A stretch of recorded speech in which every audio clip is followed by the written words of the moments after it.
E no modelo de laicidade brasileiro, gente, nós temos muito claramente a distinção e a separação das duas ordens que eu falei para vocês ontem, da ordem espiritual e da ordem civil. Com um detalhe, que é muito importante: a derrubada do muro. O que caracteriza o Estado laico de Jacques Maritain é a derrubada do muro. Porque se a fé é importante para o ser humano, é uma necessidade básica para o ser humano, o Estado tem que fazer o possível para que você exerça a sua fé com plenitude. Esse é o papel do Estado. É fazer todo o possível para que você tenha fé e exerça a fé com plenitude em toda a sua potência. Logo, o muro de separação tem que ser derrubado. A separação continua, mas uma separação para que a igreja não interfira no Estado. Não diga o que o Estado tem que fazer. E o Estado não diga o que a igreja tem que fazer. Apenas essa é a separação. Mas existe a necessidade de cooperar. Por quê? Porque o Estado tem uma função. Qual é a função, gente? Fazer o possível para que sejamos felizes. Essa é a função última de qualquer Estado. Fazer o possível para que sejamos felizes. E qual é a função da igreja? Não é a mesma? É a mesma, pensando na felicidade eterna, pensando na cidade de Deus. Então a igreja tem como função nos levar para o céu. O Estado tem como função, enquanto estamos na terra, ter as melhores condições para chegar no céu. Esse é o pensamento Maritain e esse é o pensamento que nós temos na Constituição. E está lá. Não sou eu que estou dizendo. Eu gostaria muito de ter inventado isso, né, Rafael? Ia ficar para a história, mas não. Quem fica para a história é Maritain. E a Constituição brasileira fica para a história porque foi ela a primeira a aplicar isso no mundo. Graças a homens como Ives Gandra da Silva Martins, mulheres como Maria Garcia, Manuel Gonçalves Ferreira Filho, César Saldanha de Souza Júnior e tantos outros que estavam lá. Mas voltando, olha o que está ali no artigo 5º, inciso 6º. E até antes, não está aqui, mas eu quero falar para vocês o artigo 1º da Constituição. O artigo 1º da Constituição diz assim, ó, a República Brasileira tem os seguintes fundamentos. Sabe quais são os fundamentos? São os fundamentos bíblicos. Dignidade da pessoa humana, solidariedade, erradicação da pobreza. Está lá no artigo 1º. Esses são os fundamentos da nossa República. E no artigo 5º, inciso 6º diz, é inviolável a liberdade de consciência de crença, é inviolável a liberdade de consciência de crença. Aqui nós temos a inviolabilidade da tua fé individual, tu como pessoa, que é a mesma inviolabilidade que tem nos Estados Unidos da América. A tua crença tem que ser respeitada.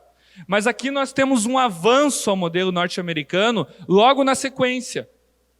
Assegurado o livre exercício dos cultos religiosos. Não vai. Eu ia bater ali para vocês gravarem bem, mas eu não vou conseguir fazer isso. Gente, olha o que diz a Constituição. Olha que incrível. A Constituição garante o exercício do culto.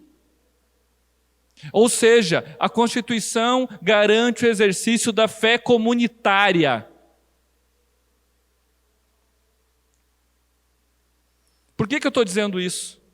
Porque a liberdade individual de crença pode acontecer de em determinado local a maioria dizer que não tem crença.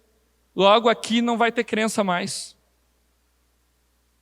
Porque somos as pessoas, democracia, aqui não tem crença. A Constituição está dizendo não. Você pode individualmente não ter crença, mas a coletividade, a comunidade de culto está garantida, mesmo que todos não queiram.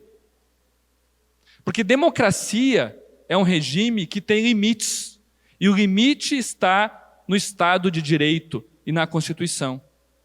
Não adianta a gente fazer um plebiscito para aprovar uma coisa absurda, porque o Estado de Direito não vai permitir.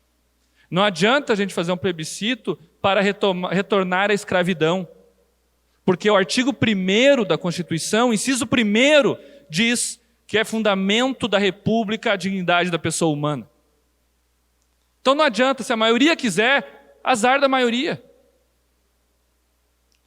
Essa é a democracia brasileira. Se a maioria não quiser mais fé, o Estado vai continuar garantindo o exercício da fé. Mesmo que a maioria não queira. Bom, então vocês não exerçam a fé. Mas quem quiser exercer vai ter garantia. Está bem claro aqui. Ali, ó.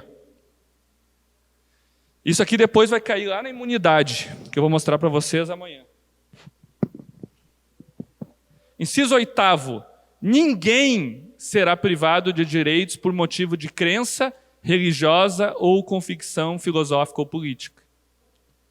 Não entrando numa exegese de ler os princípios, que se a gente for do artigo 5º até o 143, você vai ver na entrelinhas diversos valores cristãos, mas indo só porque é objetivo, até porque senão não ia dar tempo nessa aula, que só tem mais 20 minutos, o artigo 143 é bem interessante. Ele dá um recado para o político que não gosta da religião, da fé, ou para o juiz que não gosta da fé. Ele dá um recado interessante. Todos vocês sabem que existem duas forças que o Estado não pode abrir mão. Um país, uma nação. Sua cultura e sua força militar. Se um Estado não tiver força militar, o que acontece? Um outro Estado vai lá, acaba com todo mundo, escraviza quem tiver que escravizar, e acabou aquele Estado. E se ele não tiver uma cultura forte, aí acabou de vez mesmo. Temos vários casos na história assim. Vários. Vários povos que desapareceram. Como você sabe, eu não vou aqui citá-los. A fé é tão importante para a nossa Constituição que ela diz o seguinte. Agora o gaúcho falando. Tchê, se tu não quiseres prestar o serviço militar em razão da sua fé, tu não precisa. Veja, a Constituição dispensa o trabalho militar daquele que arguía objeção de consciência baseada na fé. O Estado abre mão do que é mais importante da força militar em prol da religião, em prol da fé. Você está vendo como isso é importante? Você percebe o recado constitucional?